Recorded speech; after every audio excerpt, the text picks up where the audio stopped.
அனைவருக்கும் வணக்கம். எங்களுடைய கடந்த வீடியோவில் நாங்கள் பார்த்துருந்தோம் ஒரு பாஸ்ட் டென்ஸில் எப்படி ஒரு வசனத்தை உருவாக்குறது, அதில் வாஸ் போடுறதா தேவையில்லையான்றதை பற்றி. இப்போ நாங்கள் பொதுவாக எல்லா டென்சஸ்லேயுமே என்ன டென்ஸில் யூஸ் பண்ண வேணும், அது சரியான ஃபார்மேட், கரெக்ட் ஃபார்மேட் என்னன்னு பார்க்க போகிறோம். இப்போ இந்த கேள்வி உங்களுக்கு கட்டாயம் வர ஒரு கேள்வி, இப்படித்தான் வரும் டெஸ்ட்டுக்கு. Use the correct form of the word in the bracket. இப்படியான ஒரு கேள்வி வரும்போது நீங்கள் யோசிக்கணும், கரெக்ட் ஃபார்ம். உதாரணமாக I sleep when my friend came to meet me.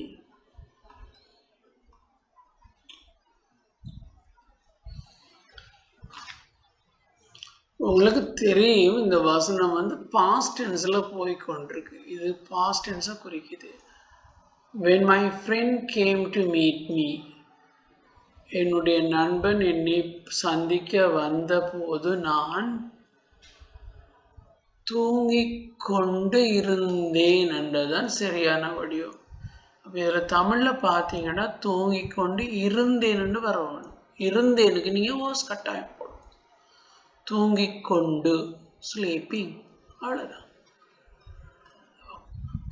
ING போடுறோம்னா ஒரு வினைச்சொல் ப்ரெசன்ட் பார்ட்டிசிபிள். தூங்கிக் கொண்டு, படித்து கொண்டு, சாப்பிட்டு கொண்டு, இந்த இடங்களில் தான் நாங்கள் ஐஎன்ஜி போடுவோம்.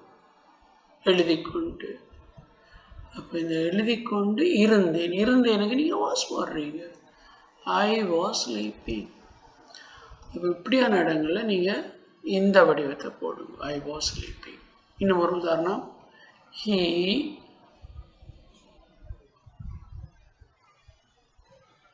Doing homework while his mother was watching television.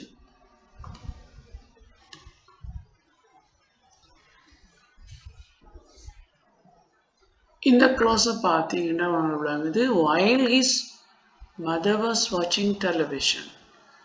அவனுடைய அம்மா டெலிவிஷன் பார்த்து கொண்டு இருந்த வேளையில் அவன் ஹோம்ஒர்க் செய்து கொண்டிருந்தான். He was doing homework. செய்து கொண்டு, doing, இருந்தான், was. ஒரு சொல்லுக்கு ஐஎன்ஜி போடுற நேரம் உங்களுக்கு அந்த தமிழ் பார்த்தீங்கன்னா வந்து கொண்டு, சாப்பிட்டு கொண்டு, எழுதி கொண்டு, இந்த இடங்கள்ல ஐஎன்ஜி போடுறோம். அதோட வரப்போகிறது இருந்தான் என்று வந்த வாஸ். இருக்கிறான் இஸ், இருப்பான் வில் பி. இதெல்லாம் கனெக்ட் பண்ணுறான். அவன் வந்து கொண்டு இருந்தான், he was coming. அவன் வந்து கொண்டு இருக்கிறான், he is coming. அவன் வந்து கொண்டு இருப்பான், he will be coming. அப்போ இது கண்டினியூஸ் டென்ஸுக்குள்ள வர்றது. டென்ஸில் பேர் முக்கியம் இல்லை, இருந்தால் நான் சொல்கிறேன். இது பாஸ்ட் கான்டினியூஸ், இது ப்ரெசன்ட் கான்டினியூஸ், இது ஃபியூச்சர் கான்டினியூஸ். எக்ஸாமில் உங்களுக்கு டென்ஸில் பேர் கேட்க போகிறதில்ல, சரியான ஃபார்மேட்டை போடும். நம்ம இதே வசனத்தை ஐ இப்படி எழுதுறேன்னு பாருங்க. Going by train at 7:30 tomorrow. நாளைக்கு 7 மணிக்கு நான் ட்ரெயினில் போய்கொண்டு இருப்பேன். I will be going. இருப்பனுக்கு will be போய்கொண்டு இருப்பேன். I will be going by train at 7:30 tomorrow. போய்கொண்டு இருப்பேன் will be going. போய்கொண்டு இருக்கிறேன் I am going. I am going போய்கொண்டு இருக்கிறேன்.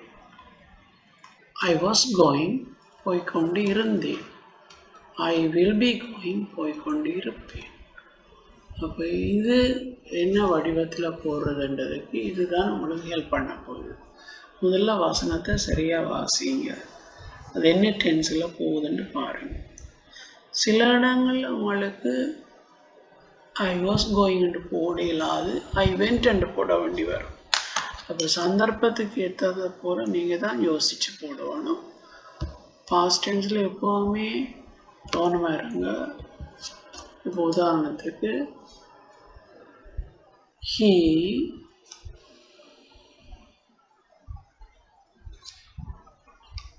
on a ஸ்லிப் பண்ணிருக்கு. ஸ்லிப் பண்ண என்ன சறுக்கி விழுகிறது. Slip on a banana skin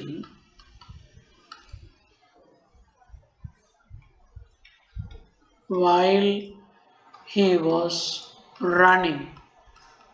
While he was running, அவன் ஓடிக்கொண்டிருந்த போது வாழைப்பழத்தோலில் சறுக்கி விழுந்து கொண்டிருந்தான். விழுந்தாள் அப்போ இங்கே ஸ்லிப்ட். நீங்கள் ஓ ஸ்லிப்பிங்னு போடலாம். இது சடுதியாக நடக்கிற விஷயம். இப்போ நாங்கள் தான் தீர்மானிக்க வேணும் ஓ ஸ்லிப்பிங்கா ஸ்லிப்டா. சந்தர்ப்பத்துக்கு ஏற்றது போல் நீங்கள் போடணும். ஓ ஸ்லிப்பிங் வர தேவையில்லை. சடுதியாக நடக்கிற விஷயங்கள்.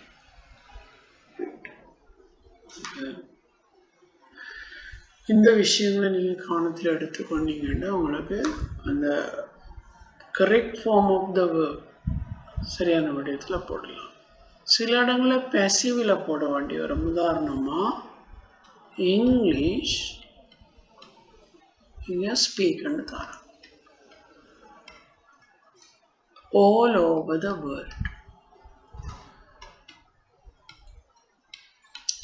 இந்த வசனத்தை பார்த்தீங்கன்னா உங்களுக்கு விளங்குது. English all over the world, உலகம் முழுவதும் ஸ்பீக்கண்டா பேசுறது. இங்கிலீஷ் பேசுகிறேன்னு சொல்ல இங்கிலீஷ் பேசப்படுகிறது.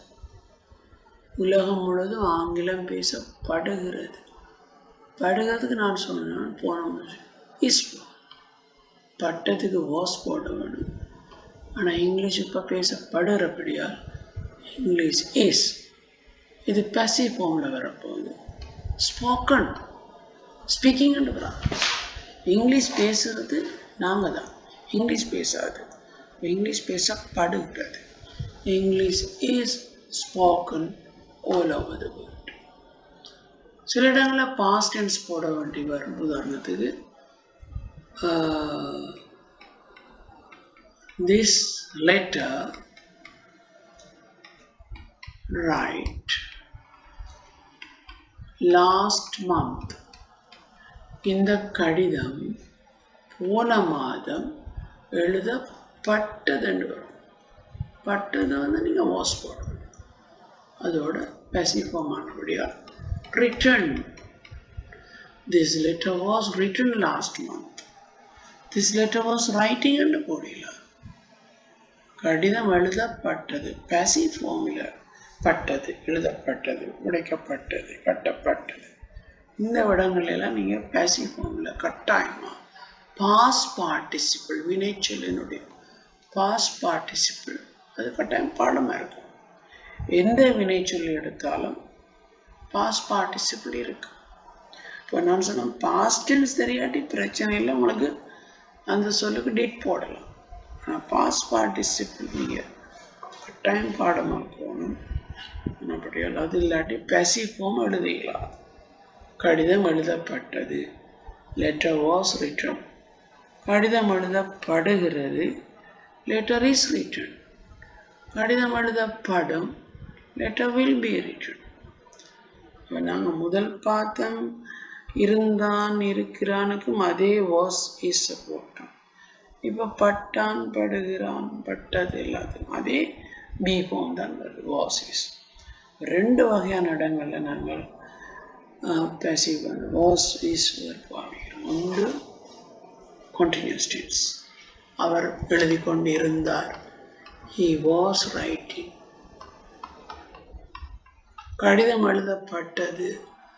The letter was written. ரெண்டுக்கும் வித்தியாசத்தை பாருங்க. இதில் WT. அவர் எழுதி கொண்டிருந்தார். A letter. He was writing a letter. இது அவர். இது ஆக்டிவ் பர்சன். செயலை செய்கிறவர் he.